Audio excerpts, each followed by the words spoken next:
Imagine this. You stand at the edge of a vast mirror-still lake, the surface so shimmering it seems like liquid glass. Above you, the sky is bruised with twilight, an unsettling indigo that pulses against your skin. You know that somewhere beneath that flawless reflection your own face is waiting, distorted by currents you cannot see. Each one feels like a victory, a triumph over discomfort, yet each distracts you from the trembling question at your core.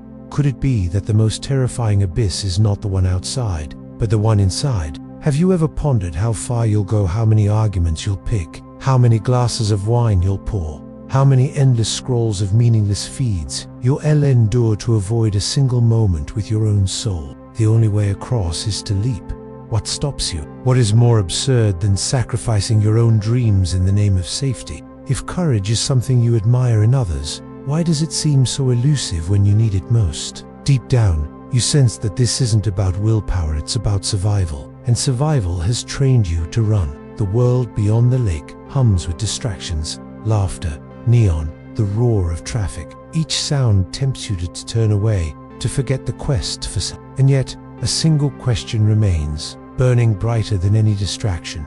How long will you let fear shape your destiny? You might vow to journal at dawn, though dawn always slips away beneath the demands of urgency. What reflection would rise to meet Ian, masked, raw, elemental? Even now, at the threshold, you feel the pull of something ancient, a longing to reconcile the shimmer with the shadow. The moment beckons you to choose. The silence in your mind is not emptiness, it is the echo of your own truths, waiting for attention. Yet you shrink from it, as though turning your gaze inward is an act of self. For a heartbeat, you'll glimpse fractured shards of your reflection, eyes wide, uncertain, defiant. And in that fissure, you sense a promise, that beyond every absurd avoidance lies an invitation to claim your soul. The question now is not whether you will jump, but what you will discover when you do. Is it perhaps the only way to rebuild? You might promise to look within only, to discover that within is a hall of mirrors, and the only exit lies through the terrifying glass. How many days will you barter your peace for busyness?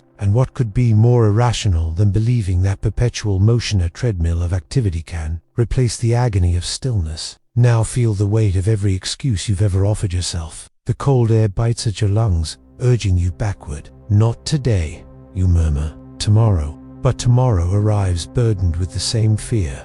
What if the depths reveal something you cannot bear? What if the water's surface cracks and you glimpse the raw, unfiltered truth of who you are? You've built barricades, busyness, distractions, hollow entertainments. Consider the paradox. You crave authenticity. You yearn for connection. You dream of transcending your limitations, yet, with each step forward, you recoil. You might tell yourself that meditation will come later, when life is more settled. What if every lie you've told yourself has been an attempt to obscure the undeniable fact that you already know the answers you seek? Feel the tension coiling in your chest, the urgent pulse of a question that refuses to be silenced. If flight is possible, why does your heart feel shackled? But imagine what would happen if, instead of retreating, he stepped onto the glassy surface. What tremor would ripple through that mirror? You look around. A sudden wind whips across the water, sending ripples that fracture the pristine image below.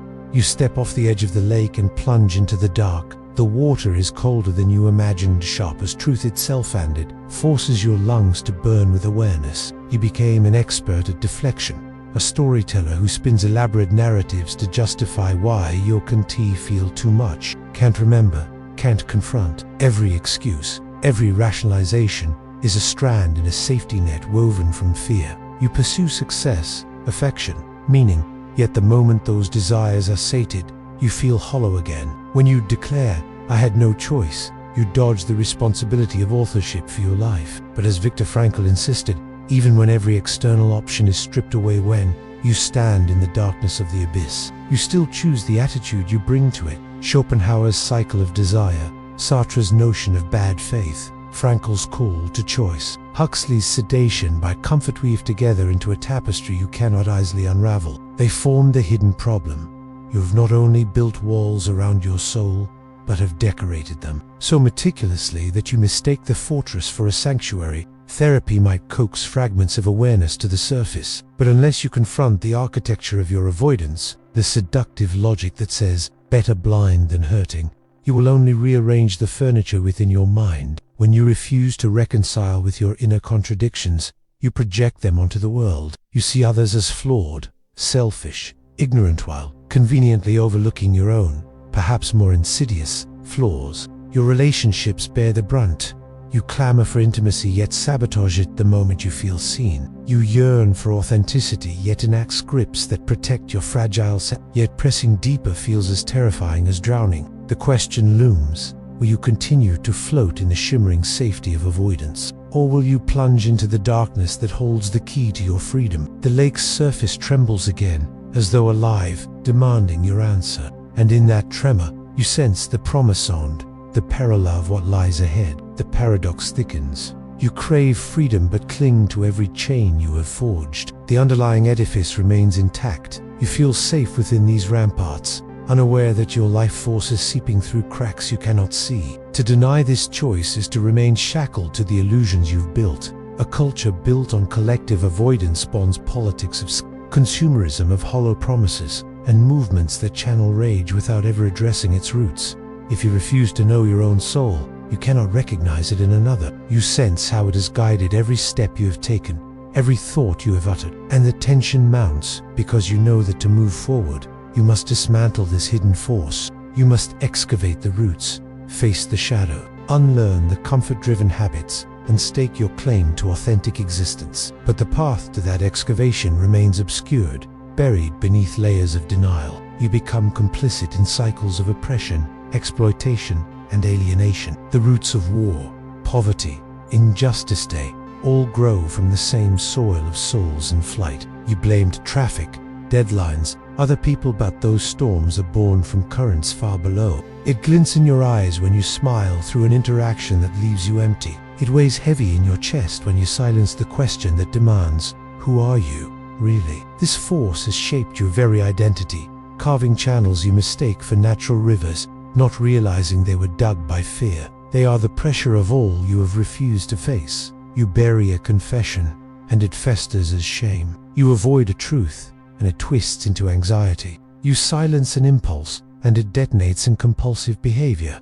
The shadow does not vanish. It exerts a gravitational pull on every choice you make. Why? Because no external triumph can fill the caverns of your inner world. Like a moth drawn to a flickering flame, you are seduced by the glow of routine. Netflix, binges, social feeds, the sedative rhythm of email, alerts all lull you into believing that constant stimulation equals progress. Aldous Huxley foresaw this. He described the modern world as a brave new world where comfort becomes the opiate of the masses, deadening critical thought and deadening the soul. You sip that opiate daily, believing you're simply entertaining yourself, never admitting you're anesthetizing the parts of you that demand attention. You need to see what lies in those caverns, and that is the terror you have been fleeing. Carl Jung called this the shadow, those repressed parts of the psyche that you deny but that leak their poison through your actions, your projections, your anxieties. You know that somewhere in the churning depths beneath your consciousness, the shadow lurks, waiting to claim the energy you have borrowed to keep it hidden. You kick downward, but instead of sinking deeper, you find yourself suspended, weightless. In that liminal space, you realize something unsettling. You are not merely avoiding a mirror, you are fleeing a burden you have never fully named. This flight is rooted in the oldest of instincts. From the moment you first learned that pain exists, you resolve to avoid it. But there's more. You are also bound by a cultural pact that the self is a project to be perpetually improved without ever truly understood. From self-help mantras to corporate empowerment seminars, you have been sold the fantasy that you can sculpt yourself into perfection without glancing at the clay you've used. Friedrich Nietzsche warned that this modern obsession with will to power risks unleashing forces you cannot control, ambitions that mutate into tyranny over your own life. A tyranny so subtle you mistake it for freedom. You hustle towards self-optimization not because you love yourself, but because you fear the void that yawns behind each achievement. Philosophers before Nietzsche grappled with the same dilemma. Arthur Schopenhauer saw in human striving the tragic dance of desire and despair, an endless cycle where every wish granted spawns a new ache. Reach deeper, and you find Sartre's portrait of bad faith, that desperate masquerade in which you pretend your choices are dictated by circumstances. biology, or necessity, rather than by your own free will. And yet, the most pervasive force driving your avoidance is banal. Each of these threads, the shadows lurking hunger, Nietzsche's warning against unchecked will. Consider the moments when you felt a sudden surge of anger or despair, seemingly out of nowhere. Psychology speaks of defense mechanisms, denial, projection, rationalization, but these clinical labels barely scratch the surface of your living experience. They name the symptoms without revealing the disease, and the consequences extend far beyond personal discomfort. Society, too, suffers. Yet the hidden problem is not merely academic. It pulses in your bloodstream every morning when you choose the path of least resistance. Now you glimpse the shape of the trap. It is both internal and external, personal and collective, psychological and cultural. Beneath the water's surface, you feel the current of an ancient truth, that the only way out of the labyrinth is to press deeper into its heart. You wake each morning feeling a dull ache, as though gravity has doubled in weight overnight. You chalk it up to stress too many emails, not enough sleep, yet the sensation is more profound, a tugging at the roots of your mind. It seeps into decisions you don't even realize you're remaking, the safe route home instead of the scenic one, the half-finished novel gathering dust, the small kindness you could have offered but withheld. I'm busy because I'm important, you tell yourself. Your schools taught you to perform, your workplaces rewarded constant output, and your peer groups valorized hustle. It doesn't differentiate between an attacker at the door and the terror of your own unexamined self. Each moment of stillness triggers an alarm, flooding you with adrenaline and cortisol. You chase deadlines but miss the spark that once fueled your creativity. Politicians exploit fear, offering distractions rather than solutions. Media cycles churn sensational headlines to anesthetize and divide. Consumer culture floods you with novelties, gadgets, courses, fads, each promising renewal but delivering only fleeting dopamine. You reach for food, alcohol, scrolling screens to numb the ache, only to wake in the night, heart pounding, mind racing. The walls keep you safe from introspection, yet they trap you in a stale echo chamber where fear circulates like stale air. Behind the smile you wear lies urgency, the knowledge that time will run out, that the lake's mirror surface will one day shatter without warning, exposing everything you've hidden. You sense this impending collapse in fleeting moments, a clench in your gut, a hush in your mind, a whisper of dread that urges you to leap before the lake drains into oblivion. The castle of habits trembles, the fictions you cling to quiver. The lake lies before you once more, its surface roiling with the pressure of everything you've denied. To face what lurks below is to invite transformation, but the waters are colder, darker, deeper than anything you can imagine. And yet in that terrifying abyss glimmers the promise of clarity, the raw material of authenticity. The choice, as always, remains yours. Stay above or descend into the unknown. You taste the electric promise of upheaval, a chance to dismantle the mechanisms that have guided you unwittingly. But stepping into that storm requires summoning a courage you thought you'd lost. It demands piercing the veil of distractions and meeting your own gaze without flinching. Every new project, every social engagement, every digital notification is a brick in this prison. And the key, you hold it in your own hand but refuse to turn it. The doctor can prescribe pills, the coach can optimize your diet, but no pill or protein shake will quiet the tempest of unexamined self. You buy and discard, never recognizing the void growing within, nor the planet groaning under your discarded plastic. Meetings blur into one another, leaving you drained yet empty. You innovate half-heartedly, contributing safe ideas rather than bold ones that demand vulnerability. You see the patterns: busy equals invisible, denial equals comfort, but the path through remains veiled. The lake's depths beckon and terrify in equal measure, and so you linger at the margin, caught between the false safety of motion and the yawning possibility of stillness. The silent machinery of unseen consequences hums beneath your life, relentless and unyielding, clamoring for your attention. You know it cannot go on forever. Leadership becomes a performance, with metrics guiding every step while purpose slips through your fingers. The organization hums with activity, yet its soul withers in the background. Your heart races, your thoughts scatter, and you jump up to escape. The nervous system, designed to protect you from lions, now guards you against the most potent predator of all, your own truth. Social media amplifies this chorus. Curated snapshots of perfection that spur you to do more, be more, achieve more. You laugh at jokes but stiffen at genuine questions about how you feel. When a friend asks, "Are you okay?" you dismiss it with a shrug. Your chest tightens at the very act of acknowledgement. Intimacy becomes a battleground.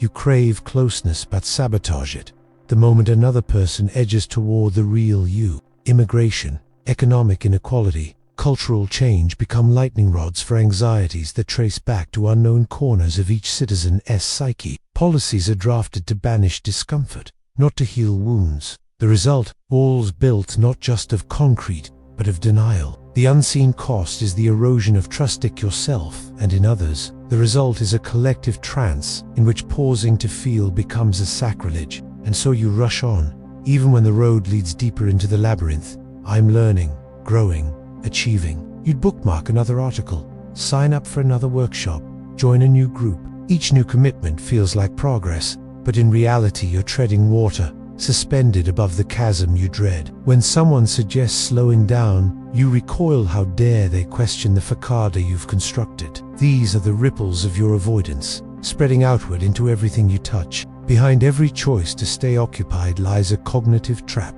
the illusion of control. Your brain, wired to seek patterns and predict outcomes, convinces you that relentless productivity equals security. Neurologists call this the planning fallacy, an overestimation of how effectively you can manage the future. You fill your schedule to the brim, believing that a packed itinerary will shield you from the disquiet buried inside. But each crossed-off task is a camouflage, hiding the hollowness that gnaws at you when the day ends. And then there's confirmation bias.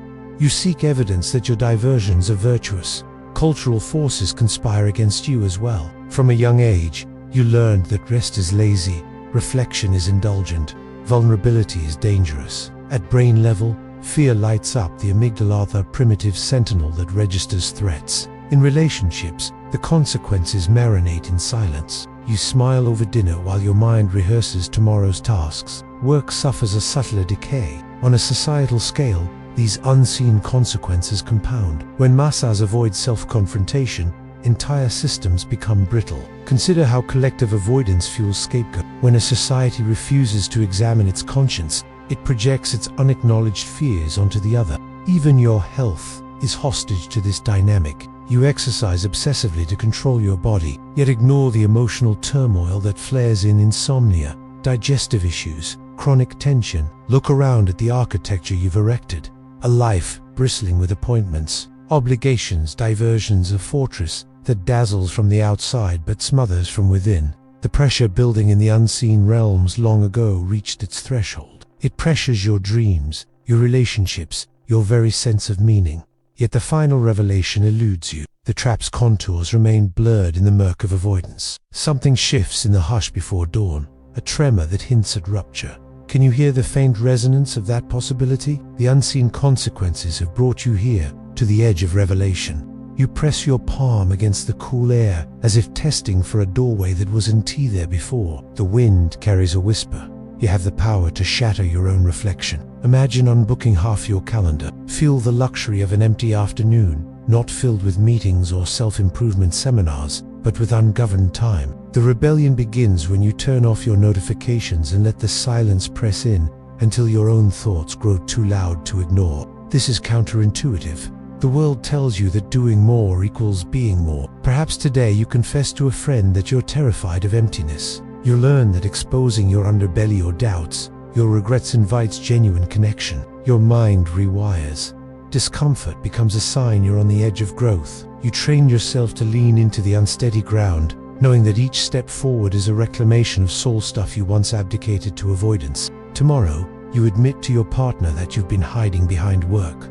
What small act of courage can I honor before sleep? Surround yourself with those who respect your rebellion, not those who mistake your stillness for weakness. This isn't a solo quest. Even the lone hero in myth always travels with a guide or companion. Answering these is not an exercise in self-criticism, but a cartography of your inner world. Over time, the map emerges, revealing patterns of avoidance, but also showing you the roots of liberation. Instead, You smile knowing that the real rebellion has already begun. You realize you've been both the prisoner and the jailer, and that by breaking the chains within, you've defied every absurd avoidance you once believed necessary. The glassy mirror may still undulate, but you've found a way to dance on its edge. And in that dance, your soul awakens, fierce and free. Each confession is a chisel blow against the walls you've built. The rebellion is iterative.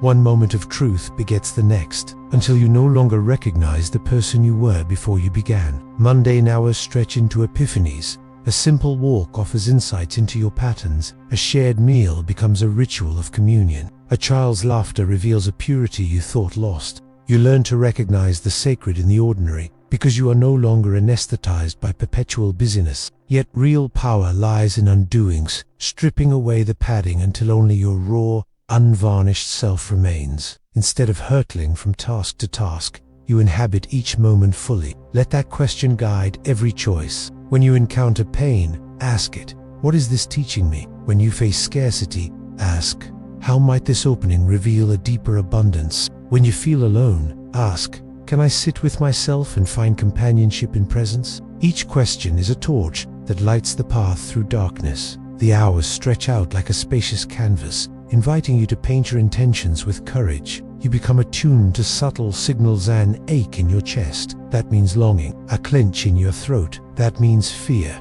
a lightness in your step, that means alignment. These signals guide you farther along the rebellion than any external syllabus ever could. You inhale, trembling, then exhale into a new rhythm. Offer kindness to someone you secretly envy. Apologize to someone you've wronged, even if your apology trembles with uncertainty. In these acts, you rediscover that your soul is not a fortress to defend, but a flame to nourish. You might run until your legs burn, not to outrun anything, but to feel every cell alive. You might hold a yoga pose until your mind begs for escape, and then hold it longer, tasting the rawness of presence. You might dance alone, unrecorded, and celebrating the wild liberation of your body, unself-consciously moving through space. These embodied rebellions remind you that your soul resides in flesh, and beneath is not a theory, but a living pulse. And generosity lights that flame brighter than any solitary introspection. What if you spent 5 minutes each morning staring at your own eyes in the mirror without flinching? It will hiss. You're foolish to slow down, to show weakness, to risk rejection. Expect these voices, anticipate their sabotages, then call them by name. Here's comparison, here's fear of judgment, here's the old monster, better the devil you know. By naming your adversaries, you strip them of their mystique, rendering them manageable. No filters, no pep talks, just you and the uncertain gaze looking back. You might taste bitterness or shame at first, but each moment you endure is a vote for authenticity. Or imagine writing a letter to your deepest fear. Name it, describe it, give it format, then burn the paper as a signal to yourself that fear no longer controls the narrative. These acts might seem absurdly simple, yet they puncture the illusion that only grand gestures can heal your soul. This is your act of rebellion, not a loud declaration, but a silent vow to stop fleeing, to stop bartering your soul for distractions. In the cold Russian winds of Siberia, Alexander Solzhenitsyn found freedom through the act of writing, each word a defiance against the Gulag's dehumanizing machinery. He refused to remain mute, and in his rebellion, he cracked open the dark heart of tyranny. Closer to our time, Malala Yousafzai refused to acquiesce when her voice became a target. By speaking her truth, she broke free from the enforced silence of oppression. Their examples teach you that the struggle for liberation is less about circumstances and more about the courage to say no to what keeps you small. The first crack appears not on the lake's mirror, but within you. What if breaking free isn't about adding another practice to your checklist, but subtracting everything that isn't essential? You need new rituals, ones that frighten you more than scrolling through your phone. History offers you your rebellion need not be public. It can be a pact sealed with yourself, to speak one honest sentence each day, even when it trembles on your lips. Mindset shifts accompany your actions. No longer is vulnerability a liability, it becomes your currency. Begin with a practice of outrageous generosity, not the kind that inflates your ego, but the kind that dissolves your separateness. You'll face resistance. The part of you anchored in avoidance will revolt. Physicality can anchor your rebellion. Journal prompts can guide your descent. What did I avoid feeling today? Where did I choose distraction over truth? You may find allies in unexpected places, a meditation group where tears are honored, a philosophy club that questions everything, a therapist who sits with your discomfort like a trusted witness. As you dismantle the architecture of avoidance, you discover an unexpected hunger for meaning. You'll notice a shift in time itself. This revolution of the soul culminates in a simple, radical question that you carry like a banner. What if I loved myself enough to know the truth? The lake's surface quivers again, but you no longer tremble at its sight. You stand on the lake's shore again, but something has shifted deep within you. The wind no longer whispers warnings, but carries a resonance you can't yet name. You look across that glassy expanse and feel the pulse of existence beneath its surface, a pulse that is your own. In this moment of rare stillness, you discover that the abyss you feared is not empty. It brims with the very material of your transformation. You recall every diversion you waged against yourself, every coffee-fueled morning of busyness, every compulsive screen scroll, every rehearsed joke to mask silence, and you see them now as acts of self-betrayal. But betrayal suggests a second party. You realize there was only one participant in this drama, only one conspirator. When you shine a light on those darkened corridors of your psyche, you find treasures hidden in your wounds, resilience forged in suffering, compassion born of despair, authenticity carved by countless small defeats. But you stop witnessing instead the silence that follows insight. It is a silence pregnant with possibility, a sacred pause before creation. You need only to respond to the call of your own presence. When you feel the urge to flee, let it be a signal to pause. When you crave distraction, let your curiosity turn toward the source of the craving. When doubt creeps in, you greet it as a companion on the path rather than a saboteur. Doors open not because you knock harder, but because you illuminate the space with your presence. You inspire others, not by preaching, but by waking to your own soul. Your laughter carries an echo of liberation. Your tears testify to the depth of your acceptance. You learn that vulnerability is not the opposite of strength, but its outward expression. The wild courage to stand exposed to the torrent of life and find in it your true footing. When you sense the shadow stirrings, welcome them as seekers of hidden light. The glass is unbroken, for there is nothing to shatter. Your reflection and reality are one. In this union lies the final revelation. You are not a fragment striving for wholeness, you are already whole. The chase ends, the fortress melts away, and what remains is the unending dance of presence, the sacred pulse of being. This courage to lean into every impulse, rather than recoil from it, is the alchemy by which fear becomes fuel for awakening. You lower your hand into that mirror world and feel the gentle caress of your own truth. The surface ripples in recognition, welcoming you home. For the first time, you understand that the soul you feared was the very thing you sought, the living flame that animates every longing, every despair, every breath. Let each step be a prayer, each breath an affirmation.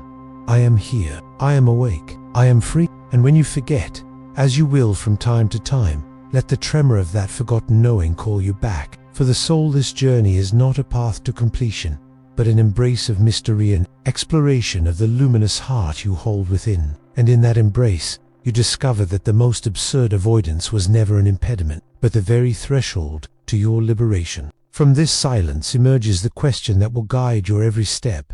How do I live now that I know I cannot hide? You are the echo of every star, every drop of water, every heartbeat in the cosmos. Your boundaries soften as you grasp the absurdity of believing yourself separate. What once felt like a cage now dissolves, revealing the vast cathedral of being in which you stand. It is a question without a definitive answer, for living is an act of perpetual discovery. You understand now that your brokenness is not a flaw to be hidden, but a portal to your deepest strength. The walls you adorned with productivity and distraction have always been the bars that kept you confined. Your routines, your defenses, your carefully curated identities, they were never shields. They were your chains. You wake not to an agenda, but to the radiance of possibility. Each moment becomes an occasion to practice presence.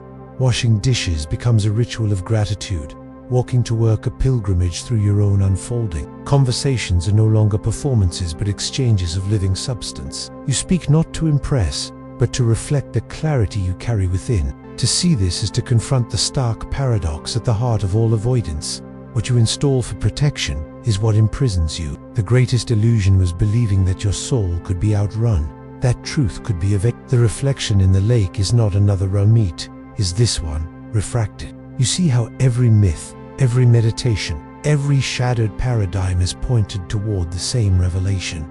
There is a luminous core within you that no distraction can tarnish, no fear can extinguish, and that core is the living, breathing essence you've always been too frightened to acknowledge. The journey you've longed to take was never a crossing but a turning around. You have been both seeker and sought, pilot and passenger, question and answer. The sacred irony of your plight was that you were the horizon you chased, and yet here you are, unmasked, breathing the raw air of unfiltered awareness. What if the ultimate truth is this? The fortress you built is not separate from the prison. Feel the tremor of recognition when you realize there is no other side to cross. In this blazing insight, you sense the presence of something vast, an ancient ground of being that Jung hinted at, the collective unconscious that binds every soul. The shadows you once dreaded are not enemies but parts of your own splendor. You feel an impulse to speak, to release the words that have coiled in your chest like serpents. And yet, you don't need a map. In the hush that follows this realization, you sense the unity of all things, the lake and the sky, the wind and the silence, the seeker and the sought. Imagine carrying this revelation into the hum of everyday life. When conflict arises, you no longer recall but lean forward, trusting that the fire of tension will forge deeper understanding. The world around you responds. The patterns you once enacted of scarcity, of fear, of avoidance begin to dissolve. And so you return to the edge of the lake, not as one poised to cross, but as one who belongs to both shore and water. Hold this image, the lake no longer as an obstacle, but as a reflection of your radiance. Now, carry this truth into your days.